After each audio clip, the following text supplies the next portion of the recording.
বাড়ির গৃহবধূর উপর নির্যাতনের অভিযোগ শাশুড়ির বিরুদ্ধে। ঘটনাটি ঘটেছে আরামবাগের 13 নম্বর ওয়ার্ডের বিবেকানন্দ পল্লীতে। এই বিষয়ে গৃহবধূ জানিয়েছেন তার স্বামী কর্মসূত্রে বাইরে থাকেন। তার শাশুড়িমা দীর্ঘদিন ধরে তার ওপর বিভিন্নভাবে মানসিক অত্যাচার করে, তাকে বাড়ি থেকে চলে যেতে বলে। আজও ওই শাশুড়ি ওই গৃহবধূর সঙ্গে বচসা শুরু করে সকালের দিকে। সেই সময় গৃহবধূর হাতে কোনোভাবে গরম জল পড়ে যায়। গুরুতরভাবে আহত হয় ওই গৃহবধূ। প্রতিবেশীরা তাকে উদ্ধার করে চিকিৎসার জন্য নিয়ে যায়। পরে ওই গৃহবধূ তার ছেলেকে সঙ্গে নিয়ে বাড়িতে ঢুকতে গেলে দরজা বন্ধ করে দেয় ওই বাড়ির লোকজনেরা। এই বিষয়ে প্রতিবেশীরা তীব্র ক্ষোভ প্রকাশ করেছেন। বর্তমান সময়ে দাঁড়িয়ে এই ধরনের ঘটনা সত্যি অত্যন্ত নিন্দাজনক। এই বিষয়ে আরো কি জানা যাচ্ছে দেখুন বিস্তারিত। 24 আওয়ার্স আরামবাগের রিপোর্ট।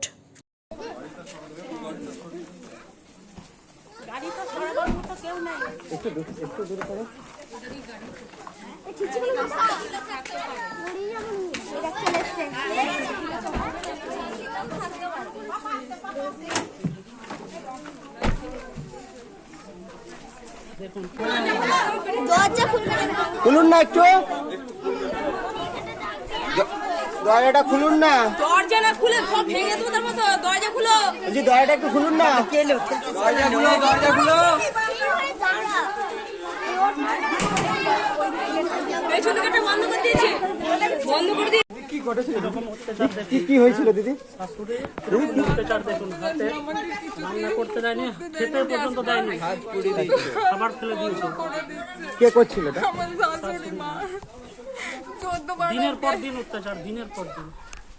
আজকে কি করছিলেন সকালবেলা? এতক্ষণ বলছিলাম এই দিদিভাই প্রায় আমার সঙ্গে কথা বলেন, কাঁদেন, পাশাপাশি আছে তো প্রত্যেকটা দিনই দিদিভাই নির্যাতিত হয়। সেটা আমি, আমার যা, পাশাপাশি আমরা যে বইয়েরা আছি সবাই এই যে সবাই ওকে বিরাট নির্যাতন করে। কে করে? কে করে? ওর শাশুড়ি। কি নাম ওনার? কি নাম? নামটা বলুন। উষারানী দত্ত, আপনার নাম কি? সোনালী দত্ত। আজকে কি হয়েছিল? আজকে কালকে উনি 10-12 দিন থাকেন না বাড়িতে। ওষুধের ব্যাপারে আমার যা একদিন দুপুরবেলা আমার ছেলেকে ভাত দিতে যাচ্ছে, বলে কিনা তোমাদের চান নেওয়া হয়নি।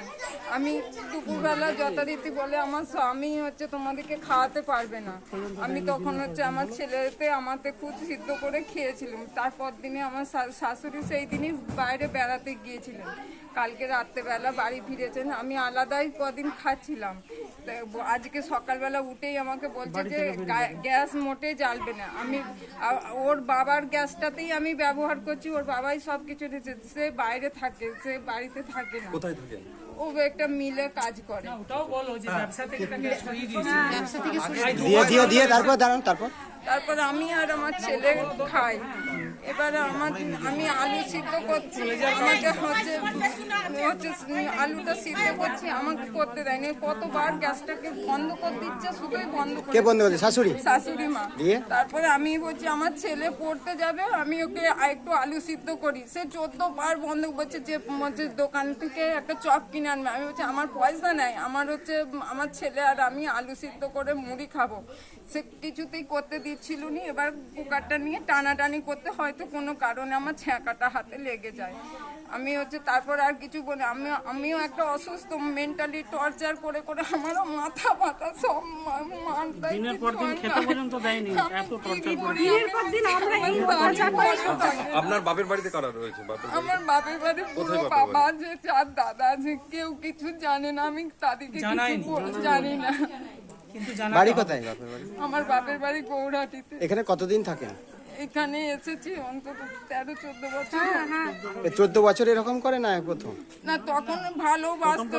এই হচ্ছে ওর বাবা একটু ব্যবসার ক্ষেত্রে টাকা লস করে ফেলেছে, সেই থাকতে এইরকম অত্যাচারটা বেশি। বলছে বাড়ি ছেড়ে চলে যাও, বাড়ি ছেড়ে চলে যাও। এটা কার বাড়ি? স্বামীর বাড়ি না বাবার? শাশুড়ির নামে আছে বাড়িটা। ওনার জন্য এই জন্যই এরকম করে? হ্যাঁ, শাশুড়ির নামে আছে বলে সবসময় বলে তাই এই জন্যই এরকম করে? হ্যাঁ, শুধু এখন কি চাইছেন? এখন বলছে যে বাড়ি ছেড়ে চলে যান। কোথায় যাব এই ছেলেটাকে নিয়ে বলুন? কটা ছেলে মেয়ে আপনার? আমার একটাই ছেলে। এখন আমার একটা মেয়ে বিয়ে হয়ে গেছে। আপনার স্বামীর নাম?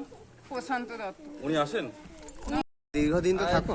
বিগত কিছু মাস ধরে ঘর থেকে শুধুই বের করে দিচ্ছে, আলাদা রান্না করছে, তাতেও বলছে থাকতে দেবে না। এই রকম বিভিন্ন রকম টর্চার করছে, বলছে থাকতে দেবে না। কে করছে এটা? ঠাম্মা, কাকিমা। দিয়ে আজকে কি হয়েছিল? আজকে সকালে সকাল থেকেই মাকে বলছে যে ঘর থেকে বেরিয়ে যেতে। তারপরে যেই মুড়ি খাওয়ার জন্য তরকারি করতে গেল সেই গ্যাসটাকে বন্ধ করে দিচ্ছে। হাতটার অবস্থা দেখেছেন, এইরকম সব টর্চার। আর আপনার নাম কি? দেবজ্যোতি দত্ত। কে হন ছেলে? হ্যাঁ, মা হন। আর এই এটা আপনি যদি বলেন। এই আজকে সকাল থেকে ওনাদের বাড়িতে প্রচন্ড চেঁচামেচি চিৎকারের আওয়াজে আমরা ফাঁকে আসি এবং দেখি দিদির উপর চেঁচামেচি হচ্ছে। শাশুড়ি বৌমায় যেমন অশান্তি হয় সেই অশান্তি দেখে আমরা পাশের বাড়ির লোকেরা বেরিয়ে আসি এবং দিদির পাশে দাঁড়াই। দিদির ওপর দিনের পর দিন নির্যাতিত করা হয়। আজকে প্রেশার কুকারের এই জন্য পুড়িয়ে মারার চেষ্টা ঠিক বলবো না, আমি তো থাকিনি। এরপর কথোপকথনে যেটা হয় আর কি, গরম জলটা পড়ে গেছে, তার জন্য এই ঘটনাটা ঘটেছে। আপনি কে হন? আমরা পাশের বাড়ি প্রতিবেশী। আপনার নাম দিদি? কেয়া ঘোষ।